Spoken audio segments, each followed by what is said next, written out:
أهلًا وسهلًا بيكم، عاملين إيه حبايبي متابعيني الكرام؟ بُص قبل ما نبتدي الفيديو عايزة أقول لكم نصلّوا على الرسول وعليه أفضل الصلاة والسلام. بُص أنا ما كنتش هاصوّر الفيديو ده بصراحة، فما أعرفش سبحان الله قُلت لأ خلاص هاصوّره، يعني بعد ما كنت مش هاصوّره حتى كده عشان كده في حتّة في الوصفة دي مش موجودة، بس أنا هاقول لكم الطريقة بتاعتها يعني، وبعد كده إن شاء الله ممكن إيه، لو عجبكم الفيديو ده هاعيده لكم بقى من أوله خالص. أنا هاعمل وصفة اقتصادية جدًا، وكمية ما شاء الله يعني تكفّيكم غدا وعشا، ب300 جرام صدور فراخ أو 400 جرام، يعني حتّة بانيه يعني. هنجيب طبعًا هنا جات لكم الوصفة على طول إني باحمّر اللي هي كفتة الفراخ دي، هي عبارة عن صدور فراخ بنغسلها كويس 300 جرام، كل واحد ومقدرته، نُص كيلو، بس والله دول 300 جرام ما شاء الله عملوا لي حلة حلوة بالمكونات التانية اللي هاضيفها.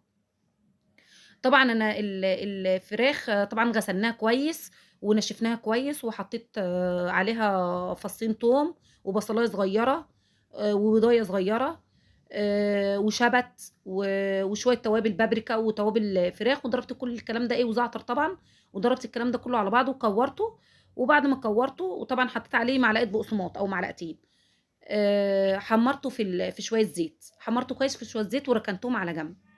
بعد كده زي ما أنتم شايفين كده معايا، بنقطّع بصلة بقى جوليان، نقطّعها كاروهات أو تقطيعات اللي هي صغنّنة، مش هتفرق يعني في الطبخة يعني.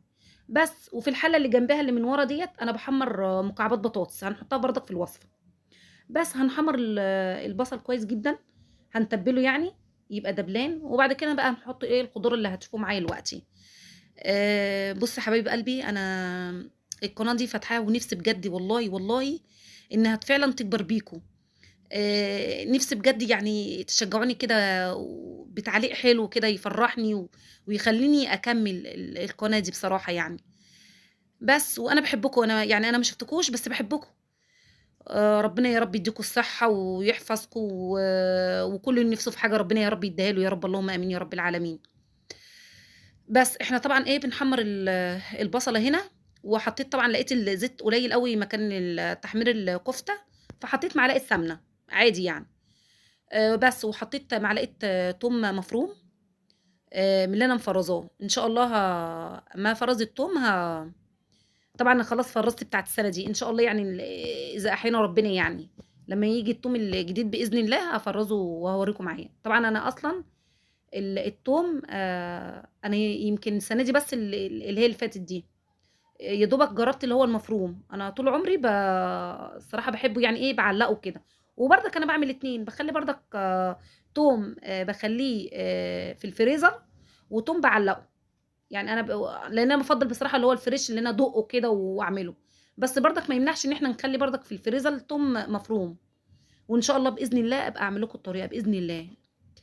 بس شوّحنا التوم مع البصل تشويحة كويسة كده، ونزلت عليهم بفلفل ألوان وفلفل أخضر مكعبات، بس هنقلّبهم مع بعضيهم تقليبتين 3 كده، ولو في جزر أنا ما كانش عندي جزر، باحط برضك إيه، باشر جزرتين، باقطّع جزر بس مكعبات صغنّنة كده عشان الجزر طبعًا الصراحة بياخد وقت في السِوَى غير الخضار يعني، وكان عندي كام صُباع كفتة لحمة، هي مش من الوصفة أصلًا، ما بتتحطش في الوصفة.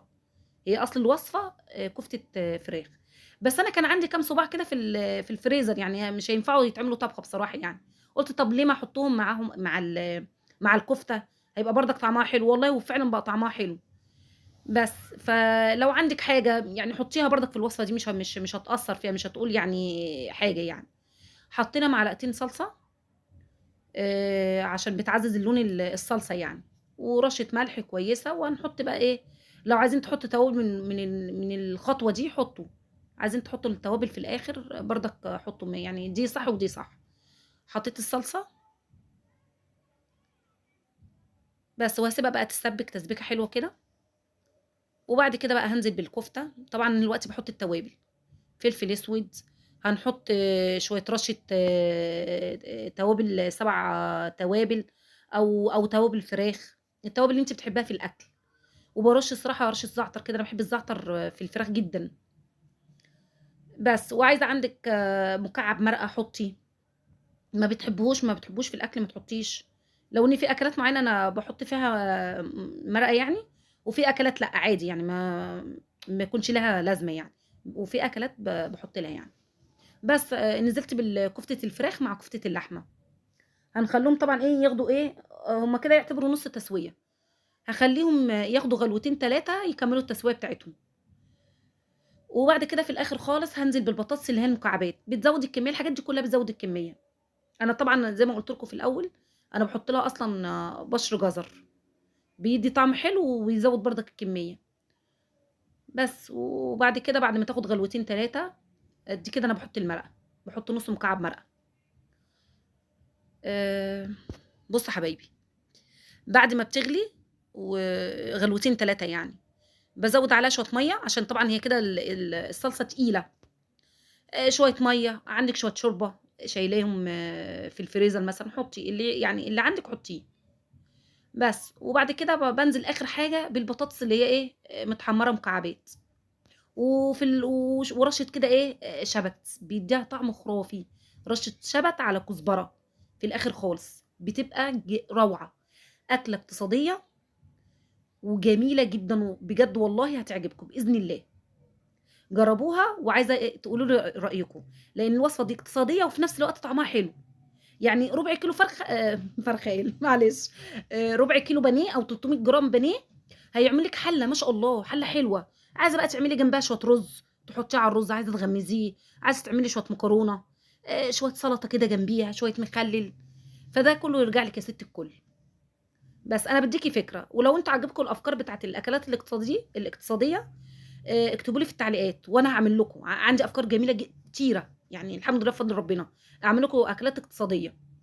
طبعًا ومع الأكلات اللي إحنا بنعملها يعني اللي شُفتوها قبل كده والحلويات، فال يعني لو عايزين قولوا لي، اكتبوا لي، ويا رب، يا رب الوصفة تكون عجبتكم، يا رب كل اللي نِفْسه في حاجة فعلًا يا رب، يا رب، يا رب ربنا يحققها له يا رب اللهم آمين. كده أنا باغرف وباوريكم الfinish النهائي، ويا رب الوصفة تكون عجبتكم، وكان نِفْسي تبقوا معايا عشان تاكلوا وتدوقوا الطعم الحلو ده، وطبعًا ما ننساش ذكر الله ونصلّي على الرسول صلى الله عليه وسلم، عليه أفضل الصلاة والسلام، وأنا باحبكم في الله بدون أي حاجة بجد، أنا يعني كل اللي كتب لي كلمة حلوة واللي شاف الفيديو حتى من غير ما يكتب حاجة، أنا باحبكم واسيبكم في حفظ الله، مع ألف سلامة، مع السلامة.